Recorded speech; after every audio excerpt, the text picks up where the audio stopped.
तो सोचो, एक दिन अर्थ पर रहना इम्पॉसिबल हो जाए और इंसान को मजबूरन दूसरे प्लैनेट पर शिफ्ट होना पड़े और हम पहुंच जाते हैं एक लाल सुनसान दुनिया पर जहां आसमान पिंक है, हवा जहर जैसी है और टेम्परेचर -60 डिग्री के आसपास। क्या तुम वहां जिंदा रह पाओगे या फिर मार्स सिर्फ एक सपना है जहां इंसान कभी नहीं रह सकता? आज हम सच जानेंगे, क्या हम मार्स पर अपनी जिंदगी बसा सकते हैं? मार्स, जिसे हम रेड प्लैनेट के नाम से जानते हैं, सोलर सिस्टम का चौथा प्लैनेट है सन से। मार्स अर्थ से छोटा है, लेकिन कुछ चीजें से स्पेशल बनाती हैं। दिन लगभग अर्थ जैसा 24.6 आवर्स, सीजन्स भी होते हैं और सबसे इंपॉर्टेंट, पास्ट में यहाँ पानी होने के सबूत मिले हैं। साइंटिस्ट्स का मानना है कि बिलियन साल पहले मार्स पर नदियां और लेक्स हुआ करते थे। नासा के रोवर्स जैसे परसिवियरेंस रोवर और क्यूरियोसिटी रोवर ने मार्स पर वाटर के साइंस डिटेक्ट किए हैं। उन्होंने ऐसे मिनरल्स डिस्कवर किए जो सिर्फ पानी के प्रेजेंस में बनते हैं। मतलब क्लियर है, मार्स पर कभी लाइफ एग्जिस्ट करने के चांसेस थे। लेकिन प्रॉब्लम यह है, मार्स का टेम्परेचर एवरेज -60 डिग्री होता है और रात में -100 डिग्री तक गिर सकता है।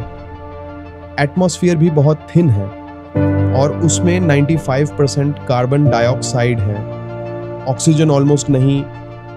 और सबसे डेंजरस, मार्स पर रेडिएशन लेवल अर्थ से बहुत ज्यादा है क्योंकि वहां प्रोटेक्टिव मैग्नेटिक फील्ड नहीं है। फिर भी साइंटिस्ट हार नहीं मानते। इलॉन मस्क का प्लान है मार्स पर ह्यूमन कॉलोनी बनाना। उनकी company SpaceX starship rocket develop कर रही है जो ह्यूमंस को मार्स तक ले जा सकता है।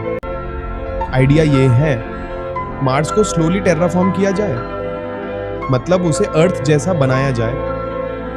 अगर हम मार्स पर रहना चाहते हैं तो हमें चाहिए oxygen generation systems, water extraction technology, radiation से बचने के लिए underground base, green houses for food. Scientist already experiments कर रहे हैं जहां प्लांट्स को मार्स जैसी कंडीशंस में ग्रो किया जा रहा है। लेकिन सच ये है, मार्स पर रहना अभी भी बहुत रिस्की है। लो ग्रेविटी, सिर्फ 38% ऑफ अर्थ डस्ट स्टॉर्म्स जो मंथ्स तक चल सकते हैं, लिमिटेड रिसोर्सेज और सबसे बड़ा challenge, long term survival of humans. फिर भी मार्स हमारी सबसे बड़ी होप है। अगर हमें फ्यूचर में अर्थ के अलावा कहीं रहना हो सकता है आने वाले 50 से 100 सालों में इंसान मार्स पर पहला सिटी बना ले। तो तुम क्या सोचते हो? क्या तुम मार्स पर रहना चाहोगे? कमेंट में जरूर बताओ और ऐसे ही अमेजिंग साइंस वीडियोस के लिए सब्सक्राइब करो क्वोट्स विज्ञान।